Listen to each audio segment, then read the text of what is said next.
बिस्मिल्लाहिर्रहमानिर्रहीम। अस्सलाम वालेकुम। उम्मीद करती हूँ कि आप सब खैरियत से होंगे। अल्लाह से दुआ है कि वो हम सबको अपने अपने घरों में खुश और आबाद रखे, आमीन। आज मैं आपके साथ एक बहुत ही मज़ेदार मिठाई की रेसिपी शेयर करूँगी।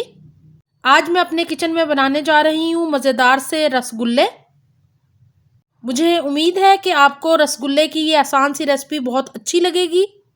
मुकम्मल रेसिपी को सीखने के लिए वीडियो को एंड तक मुकम्मल देखिएगा। जिन बहन भाइयों ने अभी तक चैनल को सब्सक्राइब नहीं किया है, प्लीज़ वो ज़रूर कर लें। बेल के आइकॉन को दबाना बिल्कुल ना भूलिएगा नई वीडियोस की नोटिफिकेशन के लिए। मुझे उम्मीद है कि इससे पहले आपने इतनी आसान रसगुल्ले की रेसिपी नहीं देखी होगी। मेरे चैनल पे और बहुत सी मिठाइयों की रेसिपीज़ हैं, तो उनको ज़रूर देखिएगा। क्योंकि बकरा ईद आने वाली है, तो आप इस मिठाई को घर में बनाएं, एंजॉय करें। तो चलिए स्टार्ट करते हैं इन मज़ेदार से रसगुल्लों को बनाना। यहाँ मेरे पास पनीर है। तकरीबन 2 किलो दूध था मेरे पास, जिसके अंदर मैंने तकरीबन 2 टेबलस्पून वाइट विनीगर शामिल किया है। आप इसकी जगह लेमन जूस भी शामिल कर सकते हैं। और दूध को फाड़ के उसको मैंने स्टेन करके ये पनीर हासिल किया है। इसकी मुकम्मल रेसिपी मेरे चैनल पे है। मैं लिंक डिस्क्रिप्शन बॉक्स में भी दे दूँगी और यहाँ पे ऊपर आई में भी दे दूँगी, तो आप उसको ज़रूर चेक कीजिएगा मुकम्मल प्रोसीजर के पनीर किस तरह हमने बनाना है। तो यहाँ पे पनीर का पानी बिल्कुल ड्राई हो गया है, ये देख लें। इस तरह का पनीर हमें चाहिए।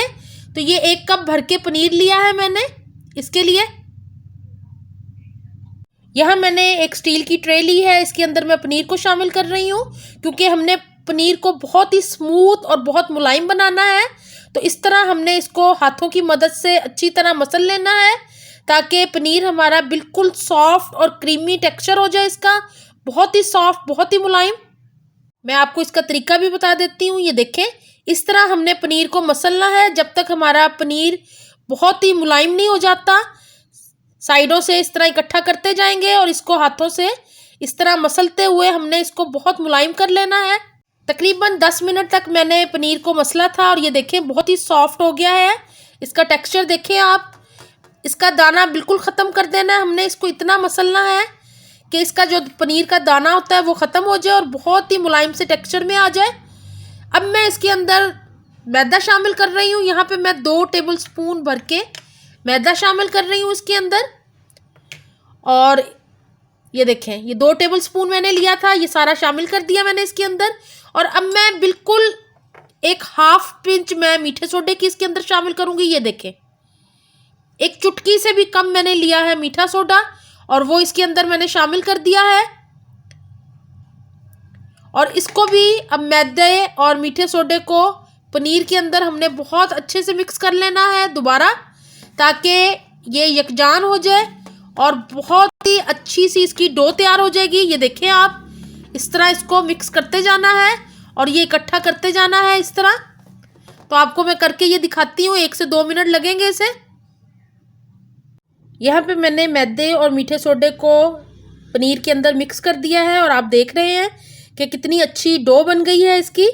और ये अब रसगुल्ले बनाने के लिए बिल्कुल रेडी हो गया है। इसमें ज़्यादा कुछ भी नहीं जाता, बहुत ही कम इंग्रेडिएंट से आप इतने बेहतरीन रसगुल्ले तैयार कर सकेंगे। तो वीडियो को मुकम्मल देखिएगा।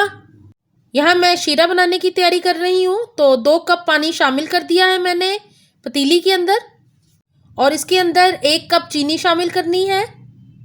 यह मैं चीनी के अंदर 2 सब्ज़ इलायचियाँ शामिल कर रही हूँ, जिससे बड़ी प्यारी सी खुशबू आएगी रसगुल्लों में। तो यहाँ पे चीनी को अच्छे से मिक्स कर लेना है हमने, ताकि चीनी अच्छे से पानी में डिज़ोल्व हो जाए। यहाँ पे रसगुल्ला बनाने के लिए बेहतरीन सी डो हमारी रेडी हो गई। आप देख रहे हैं कि कितना क्रीमी टेक्सचर हो गया है। और रसगुल्ले का जब डो तैयार होता है, जब वो आपको हाथों पे चिपकना बंद हो जाए, तो इसका मतलब होता है कि आपकी डो बिल्कुल तैयार है रसगुल्ला बनाने के लिए।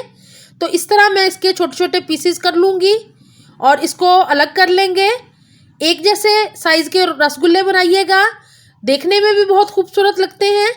तो यहाँ पे मैं आपको इस तरह बता रही हूँ। ये देखें, इस तरह हमने छोटे छोटे पीसेस अलग कर लेने हैं। सारे रसगुल्लों के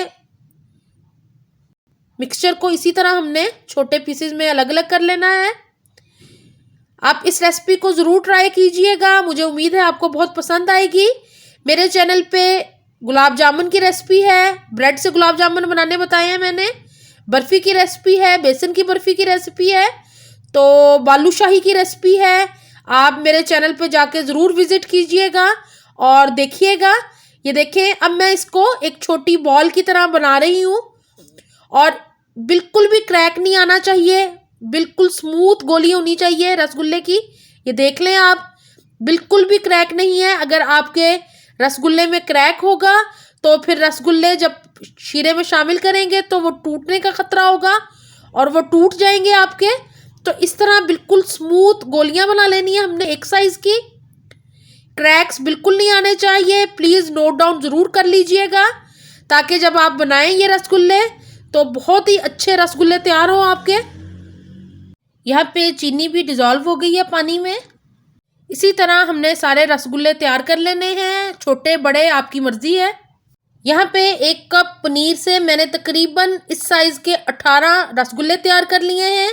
अगर आपने छोटे साइज़ के रसगुल्ले तैयार करने हो जैसे चमचम की तरह, तो वो और आप छोटे साइज़ में बना लें तो वो चमचम तैयार हो जाएंगे आपके। मैं इंशाल्लाह उसकी रेसिपी भी दूंगी, उसका तरीका थोड़ा सा डिफरेंट है, लेकिन आप रसगुल्ले छोटे भी बना सकते हैं और बड़े साइज़ के भी। यहाँ पे शीरे में उबाल आना शुरू हो गया है और जिस वक्त उबाल आना शुरू हो उस वक्त हमने इसके अंदर अपने रसगुल्लों को शामिल करना है। आग मैंने मीडियम रखी हुई है और इस तरह शीरे को बॉयल होने देना है ताकि ऊपर झाग आए। उस झाग से ही रसगुल्ले ऊपर नीचे से मुकम्मल तौर पे अच्छी तरह पकेंगे और इस तरह अब इनको पकने देंगे हम तकरीबन 10 से 15 मिनट के लिए। यहाँ पे मुसलसल शीरा बॉईल हो रहा है, रसगुल्ले पक रहे हैं इसके अंदर। मैं आपको दिखा देती हूँ, ये देखें ज़रा, बहुत ही अच्छी तरह रसगुल्ले तैयार हो रहे हैं, इनका साइज़ बड़ा हो रहा है। यहाँ मैंने रसगुल्लों को 1 मिनट के लिए कवर करके पकाया है और आप देख रहे हैं कि इनका साइज़ काफ़ी बड़ा हो गया है। ये बहुत ही मज़े के रसगुल्ले तैयार होते हैं। मेरी रेसिपी को फॉलो कीजिएगा स्टेप बाय स्टेप और आप भी इंजॉय कर सकेंगे इन मज़ेदार से रसगुल्लों को। तकरीबन 12 मिनट हो गए हैं, रसगुल्ले बिल्कुल रेडी हो गए हैं। यहाँ पे हमारे रसगुल्ले बहुत अच्छे से फूल गए हैं। आप देख रहे हैं कि जितनी छोटी छोटी हमने गोलियाँ बनाई थी उससे डबल साइज़ हो गया इनका और बिल्कुल बहुत ही मज़ेदार रसगुल्ले तैयार हो गए हैं। अब मैं एक उबाल दूंगी इसको और उसके बाद मैं स्टोव को बंद कर दूंगी। रसगुल्ले हमारे बिल्कुल रेडी हैं, इनको हम ठंडा होने देंगे। चम्मच इसके अंदर बिल्कुल भी नहीं चलाना, ये ख़ास ख्याल रखिएगा। यहाँ मैंने रसगुल्लों को सर्व कर दिया है और थोड़े से कटे हुए पिस्ते के साथ मैं इसको गार्निश कर रही हूँ। मुझे उम्मीद है कि मेरी ये आसान सी मिठाई की रेसिपी आपको बहुत अच्छी लगी होगी। अब बकरा ईद आने वाली है तो हर तरफ नमकीन खाने होंगे, तो आप ये स्पेशल से रसगुल्ले घर वालों के लिए तैयार करें और बहुत पसंद आएंगे सबको। मुझे उम्मीद है कि आपको मेरी ये रेसिपी बहुत ही अच्छी लगी होगी।